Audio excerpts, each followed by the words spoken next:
Can you give me about 60 seconds? Yeah. Yeah, I just want to move to a different spot to make sure that I've got as many bars as possible. Hold on. All right. Hey, Tanner, you, Jamie, Carla, and me in an hour, right? Yep, 12 o'clock noon. I got on the schedule. Okay. Not too long. We need to be on the same page relative to guests. Got it.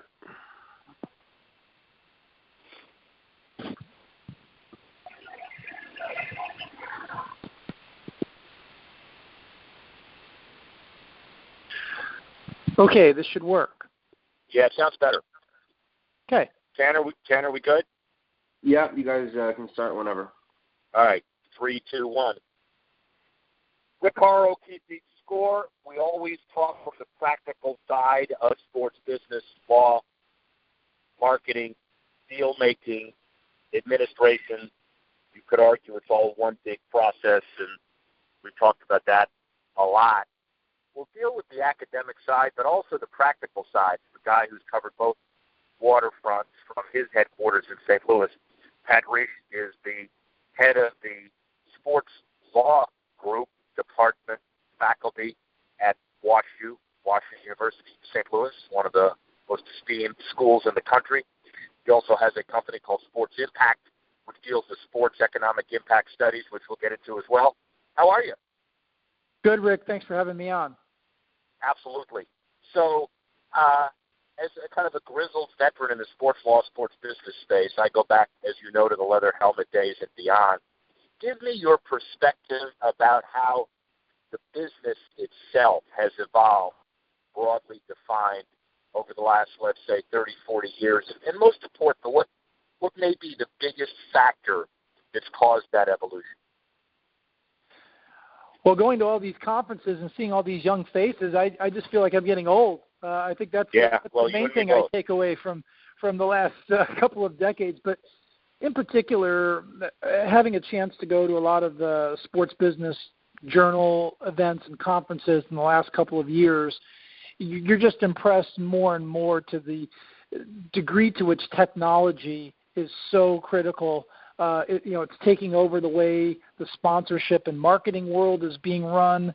It's taking over the analytics side of things. We just started offering a sports analytics course at WashU in St. Louis.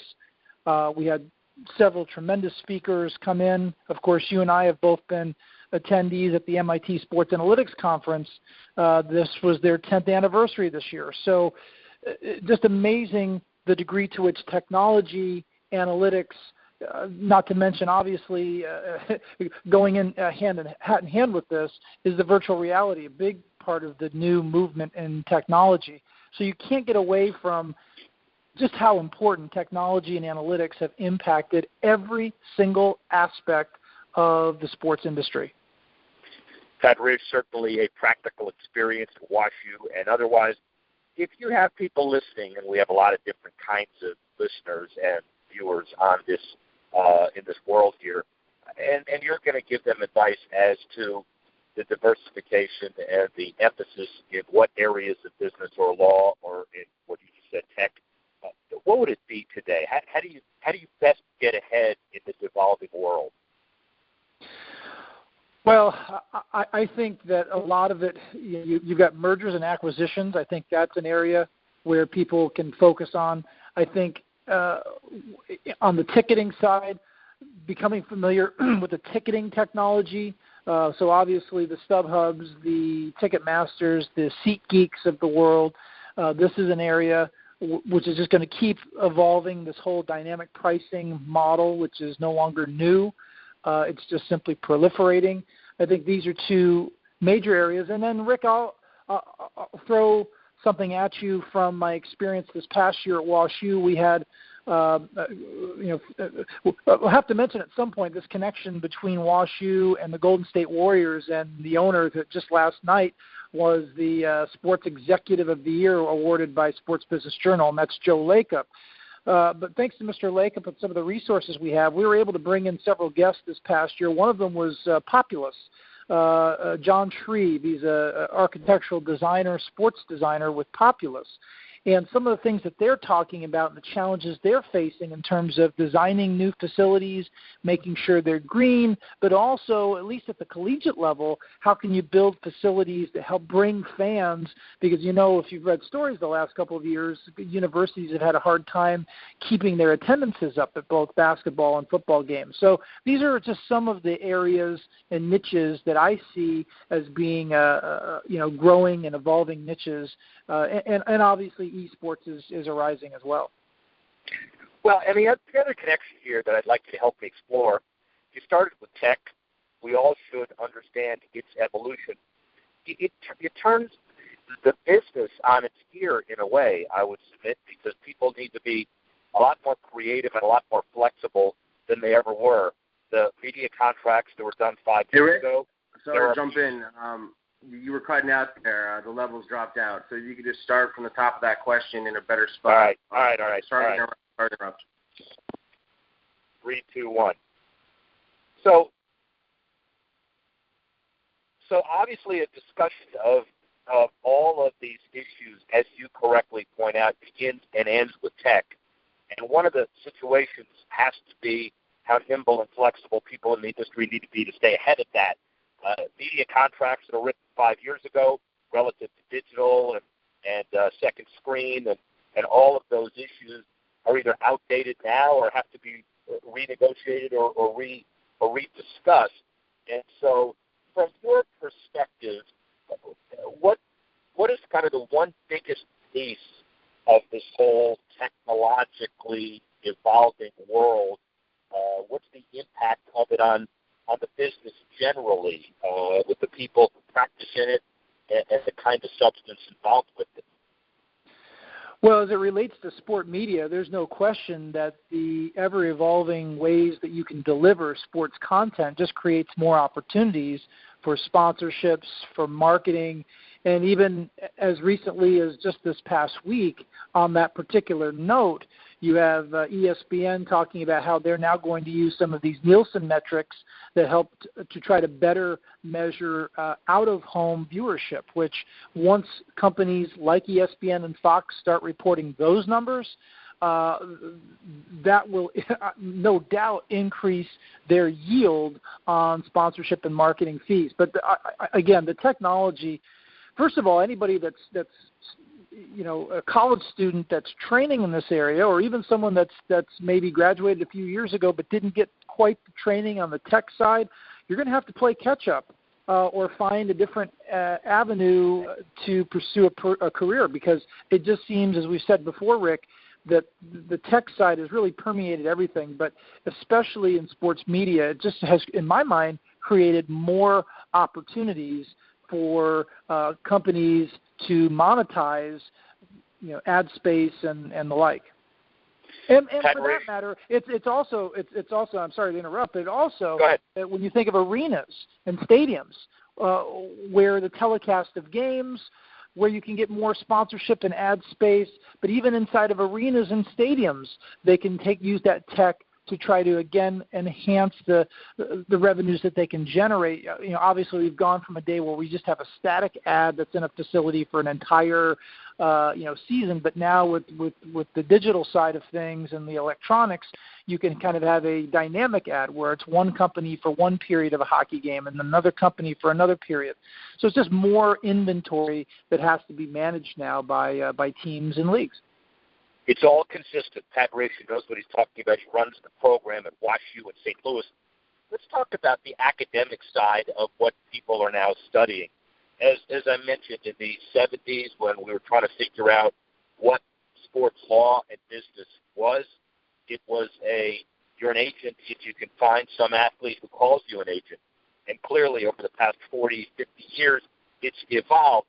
The issue of what people should be studying and how they study it, obviously you're on the sports law perspective. There are a number of people in, let's call it the sports business silo. There is marketing. There is administration. Obviously, analytics is really important. Is there an opportunity today to amalgamate and coordinate all of this under one clearinghouse? Do you think that's a good idea? Should the disciplines be separated, or should they be practically combined as best they can. What's your take on that? Well, my belief is that a young individual that wants to get involved in the sports industry, certainly it would behoove them to take a little bit of everything. If I'm giving a student advice, I'm telling them to take business courses. I'm telling them to take some introductory sports law courses. I'm telling them to take communication courses, and I would also encourage them, consistent with the first part of our conversation, that they need to become familiar with tech and or analytics. If they can do all of that, they become this five-tool player, as they say in baseball. You become a five-tool young individual that's now equipped to go any number of directions. But of course, with all of that, you always would encourage students to try to find internships, to build that resume, but also build a network. And one thing that I realize not every university can do, and we are sitting in a very unique place at Wash U because of our connection with Mr. Lakeup. His youngest son, Kent, graduated from Wash U a year ago to this moment, and because of that relationship we have with the Lakeup family, we have the resources to be able to, host a summit and fly our panelists in and fly in guest speakers and send some of our kids to conferences like MIT and the like. So, I think that's a big part, is having an immersive learning experience where you're really getting these individuals in front of the practitioners, because, unfortunately, schools that don't have the resources to do that, the market has become, Rick, saturated, as far as I'm concerned, oversaturated with schools trying to offer something. And again, you understand why they do it. It's attractive programs. They know there's a lot of people out there that like sports, but at the end of the day, I wonder just how many of these schools that have programs, are they misleading their students? Are they doing a disservice? Because if you don't get kids in front of industry practitioners, then you're going to hurt their ability to get internships.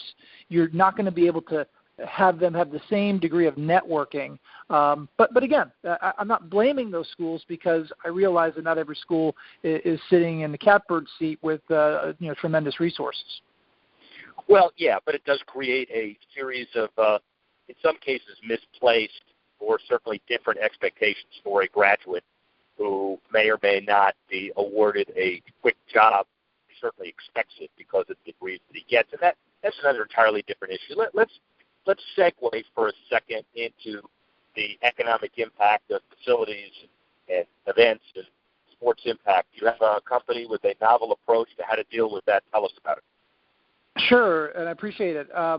Sports Impact started in 2000, and we do economic impact studies for any level of sporting event, from anything as small as kind of a local youth sports complex that happens to bring in a lot of non-local tournaments during the course of the year. We've done some work in the past in places like Elizabethtown, Kentucky, which is not that far from Louisville.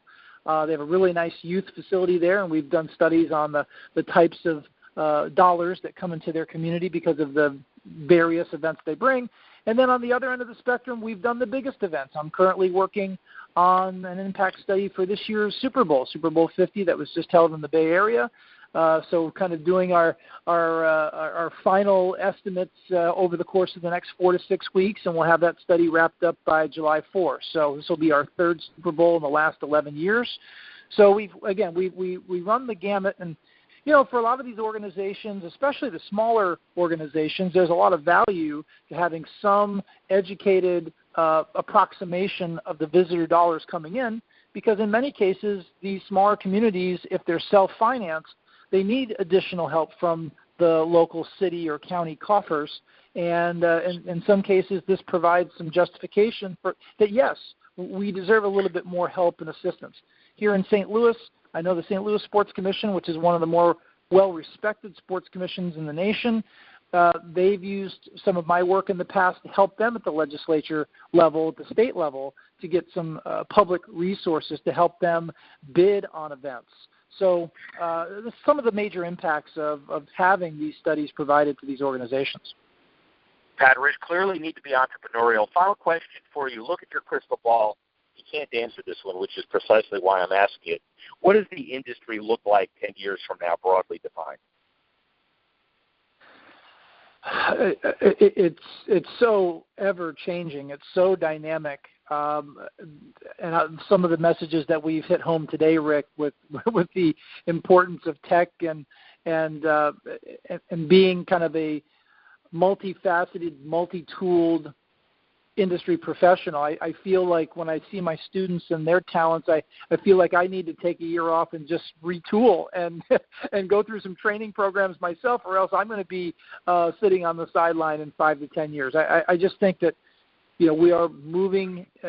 We've already moved into a world that is dominated by tech, that is dominated by digital, that is dominated by social media, and I think the most successful sports business professionals, and it's probably true in any industry, have to have some level of skill and adeptness at each of these areas to be successful going forward. So still going to be very interested, even in 5 years, to see what's going to happen with the whole cord-cutting phenomenon. I think that's one thing to keep an eye on. We've already seen evidence that cord cutters are out there and taking shape. So I think that's going to be real interesting for the media industry as to how that's going to play out in the next few years.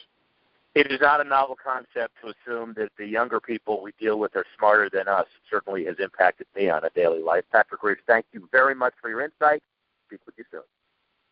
Thanks, Rick. All right. That was awesome. That was really good. Tanner, you may want to reach out to Pat as well when we get off this connection and see if he wants to be involved in our weekly forum in some context. Go ahead and schedule that if you want. Okay. All right, good. Talk to you guys later. Thanks. Bye. Thanks, Rick. Tanner, are you all set there? Yeah, that was great, guys. Thanks so much. We'll turn around promptly, and we'll be in touch when it goes. Just one quick thing, and I didn't want to correct him in the middle of the interview because I know it's the worst thing to do. He kept making a reference to sports law. So I'm the director of the, just in case for sure. Title purposes. So my title is the director of the sports business program at WashU in St. Louis. There's not really any affiliation with law. I don't have a law degree. My degree's in economics. Okay, great. I'll any text, any subtitles or whatever we do with the piece, I'll make sure that's accurate, and I'll have Rick probably re-record that one bit so it matches. Thanks for telling me. Okay. Okay, great. Have a good week. Bye. Okay, you too. Bye.